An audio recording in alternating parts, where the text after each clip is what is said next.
The keel went down in February of 1841. It was live oak, the hardest and heaviest wood that grows in North America, and the men who set it on the blocks in New Bedford, Massachusetts, had no engine, no crane, and no power tool of any kind. What they had were axes. Broad axes, adzes, mauls, augers, and their own backs. Over the next 7 months, on the west bank of the Acushnet River, they turned that keel into a 300-ton ship. When she slid into the water on the 21st of July, she carried the name of the Quaker merchant who paid for her, the Charles W. Morgan. She would spend the next 80 years at sea, 37 voyages, some of them longer than 3 years, into the Atlantic, the Pacific, and up into the Arctic ice. She outlived every other wooden whale ship America ever built, and she is still afloat today. But I'm not here for the voyages. Almost everyone tells the voyages. I want to stand in that yard and watch the men who built her, because this is the part the story usually skips. A ship meant to survive years at a time in the most hostile water on Earth was framed timber by timber, and planked plank by plank, entirely by hand. And for once, we have the records that show exactly how. Let me set the place first, because the place explains the ship. In 1841, New Bedford was not a quiet coastal town. It was the whaling capital of the world, and by one measure, it was the richest city per person in the entire country. Some newspapers of the day claimed it was the richest per person on Earth. The wealth came out of the ocean, in barrels. Whale oil lit the lamps of America and half of Europe.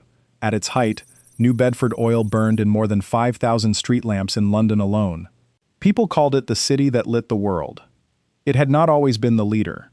For generations, the great whaling port had been the island of Nantucket, out to sea to the south. But Nantucket had a problem it could not fix. A shoal of sandbars blocked the entrance to its harbor, and as whaling voyages reached around the world, the ships got bigger and rode deeper, until a fully loaded whaler drew too much water to cross the bar at all. She had to anchor outside and unload into smaller boats. New Bedford, sitting on the deep water of the Acushnet River, had no such bar. In 1823, it passed Nantucket as the largest whaling port in America, and it never looked back. So the very reason New Bedford won is baked into the ship I'm describing. This was a town that could build them big, and float them loaded, and send them straight to sea. More than 400 of the world's whale ships worked out of New Bedford and the harbor across the river at Fairhaven, and every one of them had to be built by somebody. 2 of the somebodies were brothers. Jethro and Zachariah Hillman ran a shipyard on the New Bedford waterfront, and they were good at it. Between 1827 and 1852, their yard sent 17 whale ships down the ways. They had learned the trade from their father, a shipwright who had crossed over from Martha's Vineyard, from the little town of Chilmark, and settled in New Bedford back in 1788. So the knowledge in that yard was already 2 generations deep before the Morgan's keel was ever laid, a family that had been shaping oak into hulls for more than 50 years. The man who ordered the ship was Charles Waln Morgan. He had been born in Philadelphia in 1796, came to New Bedford in 1818, married into a whaling family, and built a fortune in the oil trade. He was a Quaker, careful with his money and careful with his records, and it is partly because of that carefulness that we can reconstruct the build at all. When he commissioned a new ship from the Hillman brothers, somebody in that operation opened an account book and wrote a heading across the top of the page, "New Shipbuilding for C.W. Morgan by J&Z Hillman," and then, week by week, they wrote down the wages. That account book still exists. It is held today at the Mystic Seaport Museum, and it lists the names of roughly 30 men who drew pay for building the Morgan. Think about what that means for a moment. We know the tonnage of this ship. We know she registered at 314 tons, that she measured 113 feet along her deck and 27.5 feet across the beam. We know she cost just under $50,000, all told, to build and to fit out for the sea. And unlike almost every other working ship of her century, we know the names of the men who built her, because a Quaker merchant kept his books. Almost all of history's builders are anonymous. These 30 are not. Before any of those men cut a single timber, though, the ship had to be designed, and it was designed by hand in a way that almost nobody pictures. There were no engineering blueprints rolled out on a desk. The starting point was a model. A master shipwright would carve one side of the hull in soft pine, a half model, shaping the curves by eye and by feel until the shape was right. Then he took the lines off that little model and scaled them up. And this is the part I find astonishing. Up in the top of the yard was a long open room called the mold loft. Its floor maybe 100 feet long, smooth and clean and painted. And on that floor, in chalk, the master drew the ship at full size. Every curve of every frame laid out life-sized on the floorboards. From those chalk lines the men cut thin wooden patterns, called molds, and those molds were carried down into the yard and laid on the rough timber to mark where the axe would fall. Lofting, they called it, and it was treated as a black art, the private knowledge of the master shipwright. The ship existed, full size and exact, drawn on a floor in chalk, before one chip of oak hit the ground. So who actually swung the tools, and what did they do? A shipyard of that era was not one trade. It was a dozen trades working the same hull at once. There were the framers, the men who shaped the great curved ribs. There were the sawyers, who cut the big timber to size in a saw pit. Picture a deep pit dug in the yard with a log laid over the top of it. One man stood down in the pit, and one man stood up on the log, and they dragged a saw 7 feet long up and down between them, straight through the timber, following a chalk line. The man on top guided the cut. The man in the pit sawyer, worked all day in the dark with the sawdust falling straight into his face. Every plank and every beam in that ship was cut that way, by 2 men and a handsaw, before it was ever shaped. Then there were the joiners and the ship's carpenters, and the blacksmiths hammering out iron in a shed at the edge of the yard, and the caulkers, whose job I will come back to, because the caulkers are one of the most human parts of this entire story. If you appreciate the depth of these American industrial heritage stories and want to support more of them, join at the Boss tier for early access and members-only polls, or Final Boss for member shoutouts and members-only videos. Link below.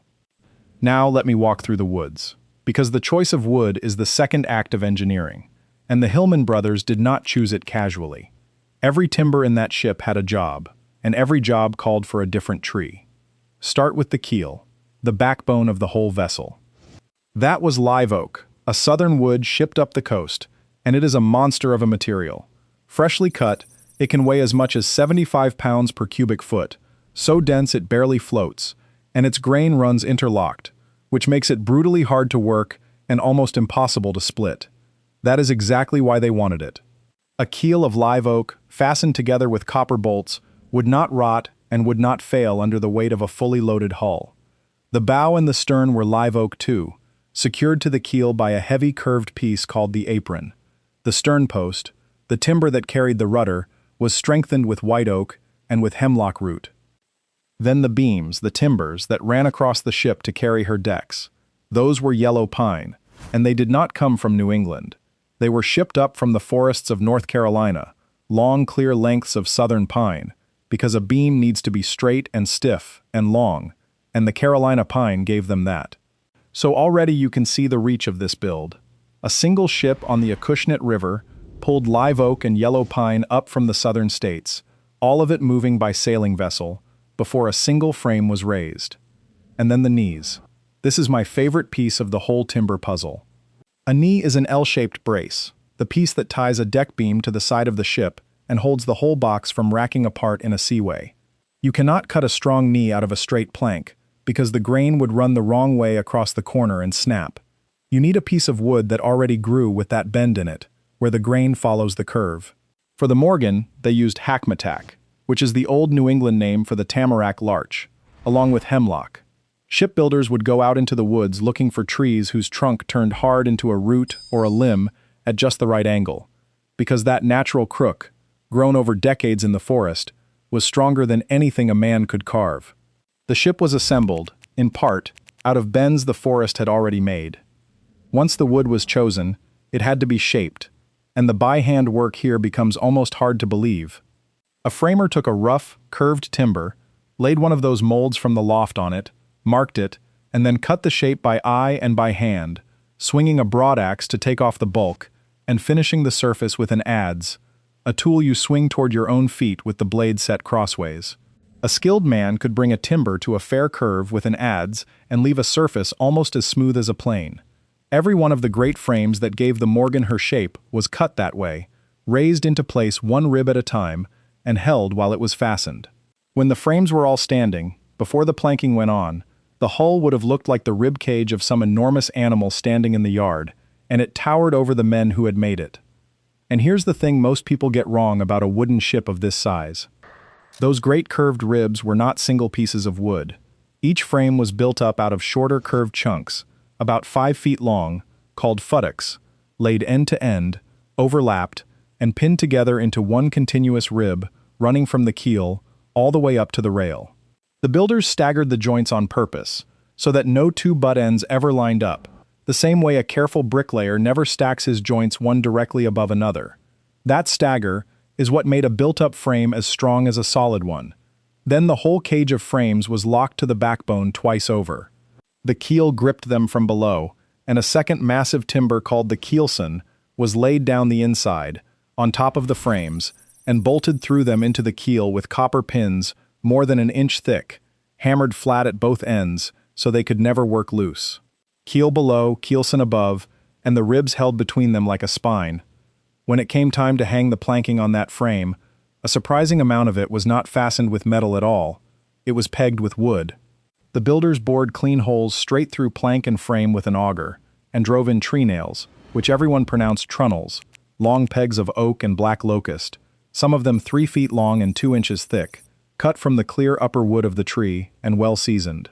Driven home and wedged, a wooden peg through wooden planking swells tight the moment it gets wet, and it grips harder the longer it stays in the sea. It never rusts, and it never bleeds a rust stain down the side of the hull. So a ship of that size, built to cross oceans, was held together, in large part, by wooden pins driven by hand. The metal fastenings, the ones that were not wood, were iron and copper, and there was a rule to which went where. Above the waterline the ship was bolted with iron, but below the waterline everything was copper, and there was a hard reason for it. That part of the hull would later be sheathed in copper plates, and if you drive iron bolts into a hull sheathed in copper and then put it in salt water, the two metals eat each other. It is the same reaction that runs a battery.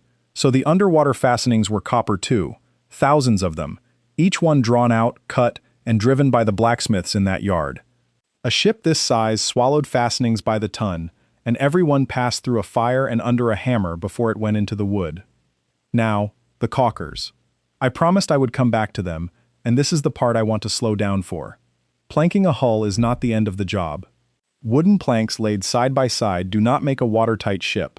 Between every pair of planks is a seam, and every seam has to be packed, hard, with oakum, which is tarred hemp fiber, driven down into the groove with a caulking iron and a mallet until the seam is tight, and then sealed over with pitch.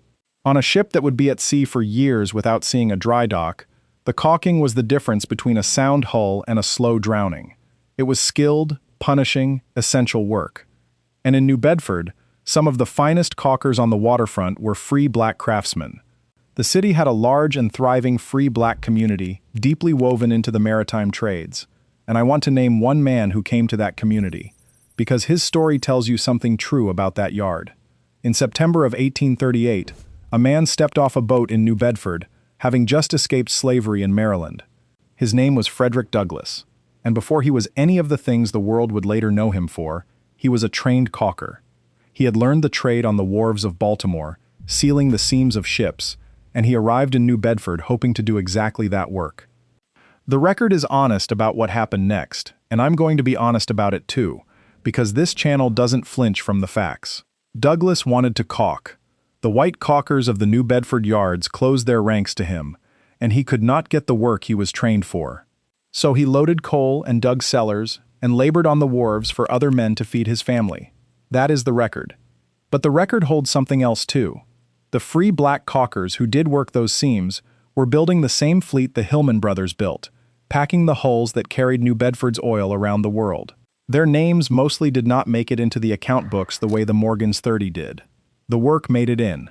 It is still under the waterline of every one of those ships, and that seems worth saying out loud. If you're new here and enjoying this kind of historical depth, subscribe so you don't miss the next video. We publish new videos every week. So the hull is framed, planked, and caulked. Now it has to survive, And this is where the design of a whale ship separates it from every other ship in the harbor. The Morgan was built to beat 3 enemies, and I want to take them one at a time. The first enemy is invisible, and it lives in warm water. It is a mollusk called the shipworm, a soft little animal that bores into submerged wood and eats it from the inside out. In the tropical seas, a whale ship crossed to reach her grounds. The shipworm could turn a sound oak hull into something like a honeycomb in a couple of seasons.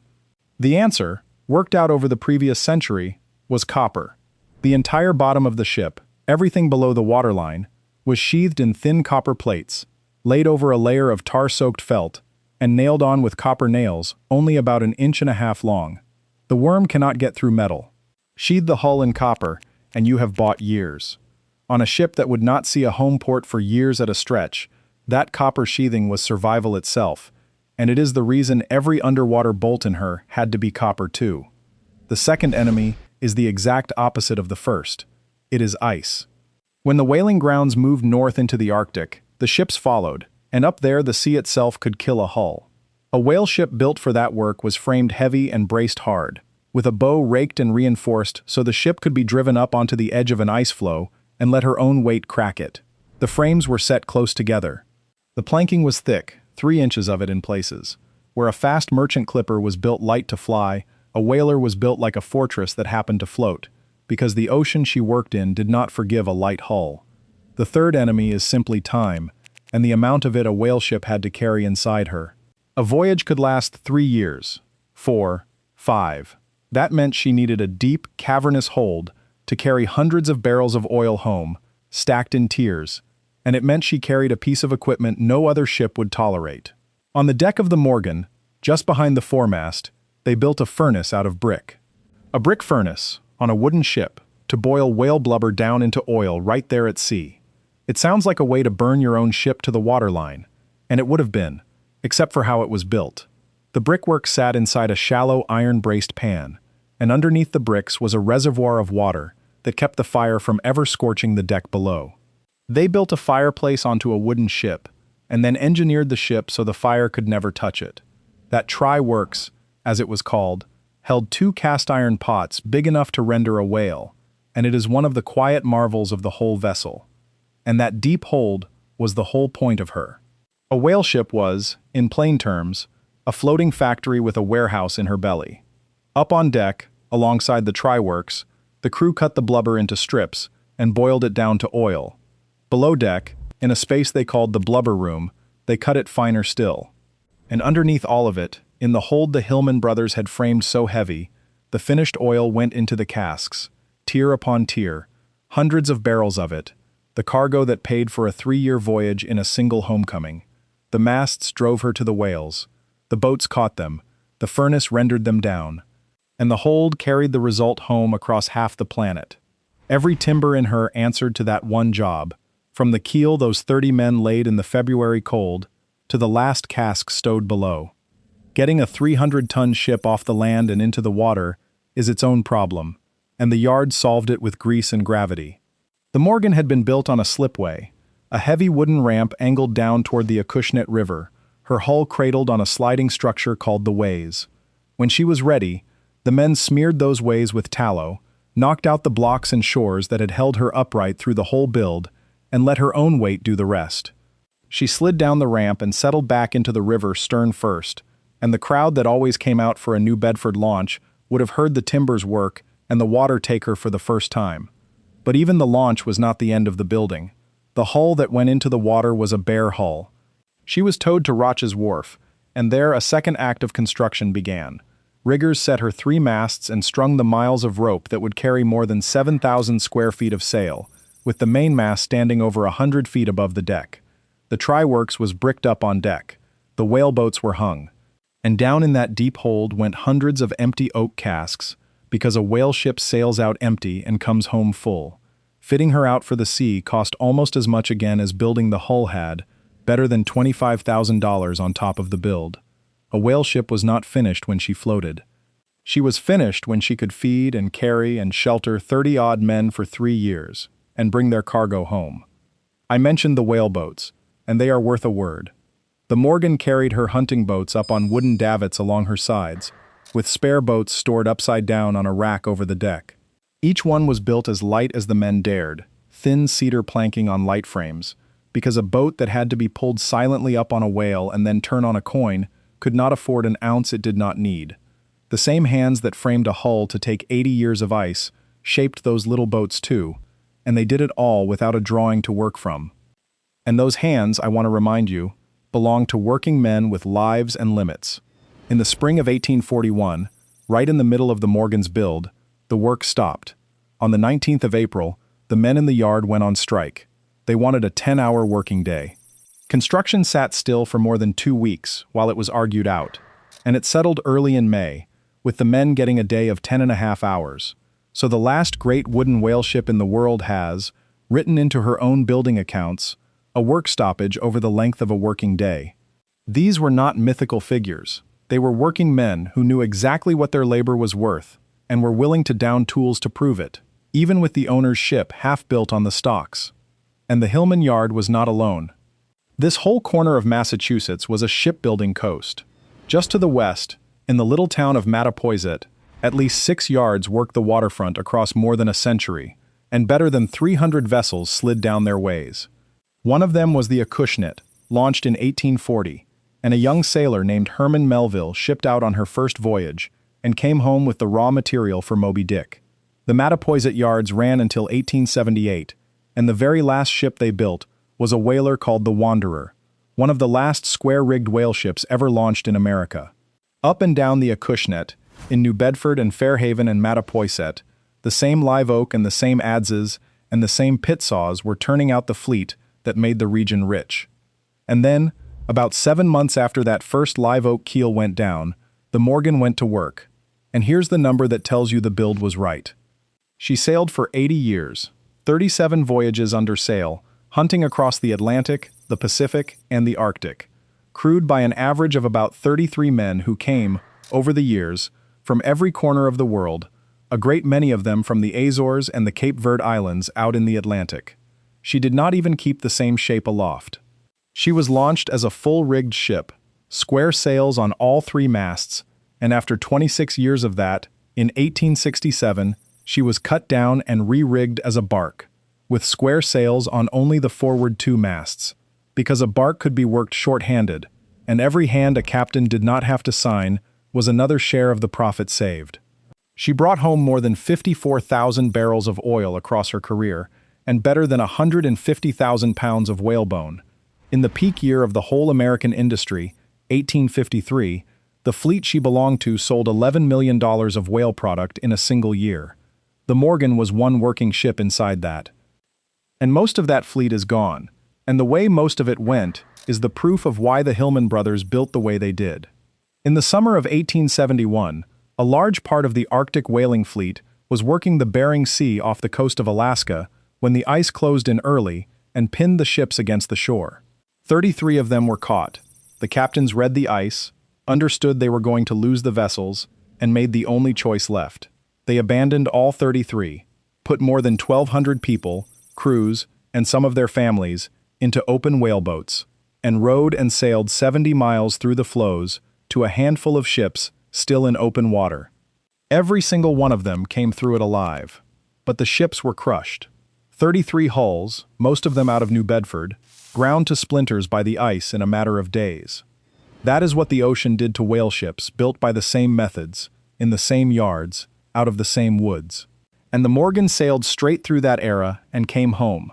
Not because she was lucky, though sailors did call her lucky, because she was built by people who understood live oak and copper and the raked bow and the close-set frame, and who put all of it into one hull and fastened it by hand. She made her last voyage in 1921. By then, steel and steam had ended the age of the wooden whaler, and there was no reason left to build another one. She was saved instead of scrapped, and since 1941 she has been at the Mystic Seaport Museum in Connecticut, where you can still walk her deck. She is the last wooden whale ship left in the world, and she is America's oldest commercial ship still afloat. Only the warship Constitution is older. I want to leave you with one comparison, because it stopped me when I found it. When the museum undertook a full restoration of the Morgan in our own century, taking her apart and rebuilding her with the same live oak and the same methods, The work took 5 years. 5 years, with modern lifting gear and power tools and a team of trained shipwrights, to restore what Jethro and Zachariah Hillman and their roughly 30 men framed and planked and launched in about 7. I do not say that to run down the restorers. Their work is the reason she floats. I say it because it measures, in the one unit that cannot be argued with, just how good those builders were. And when she floated again, on the 21st of July of 2013, 172 years to the day after the Hillman brothers first put her in the water, something like a sixth of the ship was still her original 1841 fabric. Her keel, the floor timbers along the bottom of her hull, some of her lower planking. The oldest surviving parts of her are the parts down at the very bottom, the backbone that those 30 men laid down first, in the February cold, before anything else existed. We know their ship. We know her tonnage and her woods and the day she went in the water. And because a careful Quaker kept his books, we even know that about 30 of them, by name, once stood in the sawdust on the Acushnet River and built something that has now outlasted them by more than a century and a half. The oil they helped send to sea lit the world for a while. The ship they built by hand is still floating. I think that is worth remembering, and I think it is worth arguing about which of those two things is the greater monument.